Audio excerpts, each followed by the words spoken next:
Hello, good morning students. So in the last class we discussed about half wave rectifier. Today we are going to discuss full wave rectifier. Full wave rectifier. Rectifier means it is a device which converts alternating current into direct current. And the process of conversion of alternating current to direct current is called rectification. So that process is called rectification and that device is called rectifier. So today we are going to discuss full wave rectifier. So this is the circuit diagram. If you observe this circuit diagram, here dotted lines. So inside of this dotted lines is nothing but a center tap transformer, and this is called primary coil, and this is primary circuit. Input AC is given to the primary circuit, and this is called secondary circuit, and this coil is called secondary coil. And in full wave rectifier, secondary coil is center tap. So with respect to this center tap, the diodes D1 and D2, the inputs in the diodes D1, D2 are out of phase.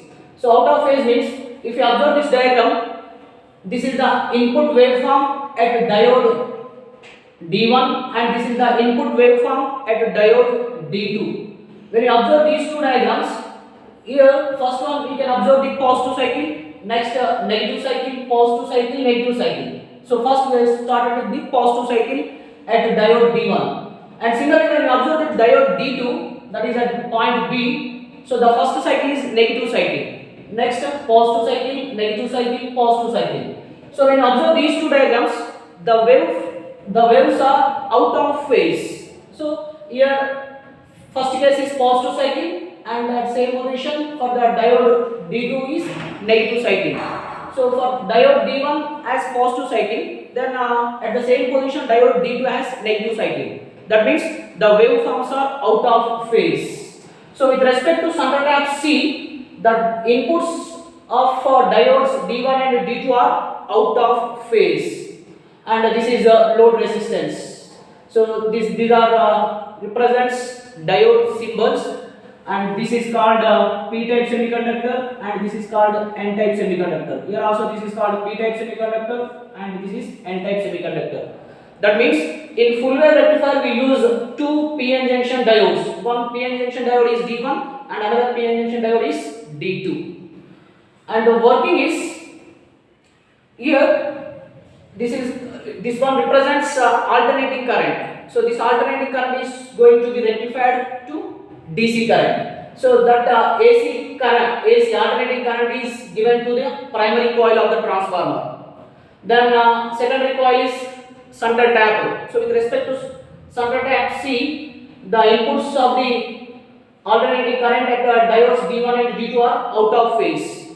So for positive cycle, the diode D1 is in forward bias. So what is forward bias? When p-type semiconductor is connected to the positive terminal of the battery and n-type is connected to the negative terminal of the battery, then that is called forward bias.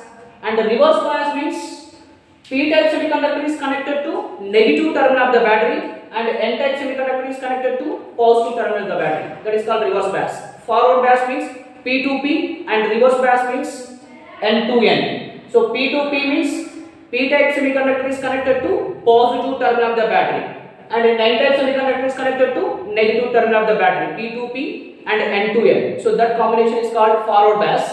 And the reverse bias means p-type semiconductor is connected to negative terminal of the battery, so P to N, and n-type semiconductor is connected to positive terminal of the battery, N to P. So that combination is called reverse bias. So for input AC signal, when the positive cycle comes, the diode D1 is in forward bias and simultaneously diode D2 is in reverse bias, and current flows through the diode D1, because when the diode is in forward bias, then current flows through the diode, and when the diode is in reverse bias, current does not flow through the diode. So for all positive cycles, the diode D1 is in forward bias, so current flows through the diode D1 and that current will passes to load resistance RL. So across the load resistance we can get the output DC.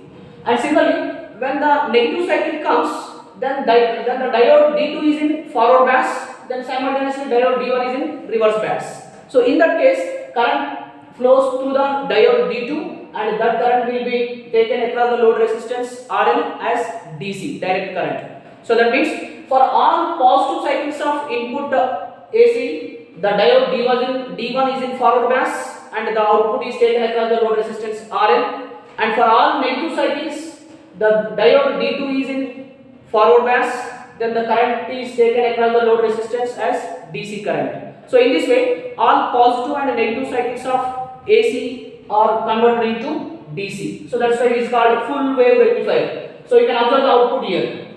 So for positive cycle, the diode D1 is in forward bias, so current flows to the D1 and that current will be taken across the load resistance as DC. So that DC you can observe here.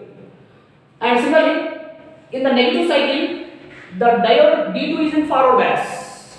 So current flows through the diode D2, so that current is taken across the load resistance and that is taken as DC, output current, direct current. So that means for all positive cycles, the diode D1 is in forward bias, and for all negative cycles the diode D2 is in forward bias. So in that way we can get the output of entire positive and negative cycles. So the entire input AC will be converted into DC. And efficiency. So the formula for efficiency is the ratio of output DC power to input AC power is called efficiency. So that for full wave rectifier efficiency equals to 0.812 RL by RL plus RF, where RL represents load resistance and RF represents forward bias resistance. And for full wave rectifier, the maximum efficiency is 81.2%. That means 81.2% of the entire wave will be converted into DC. So this is called a full wave rectifier. So thank you.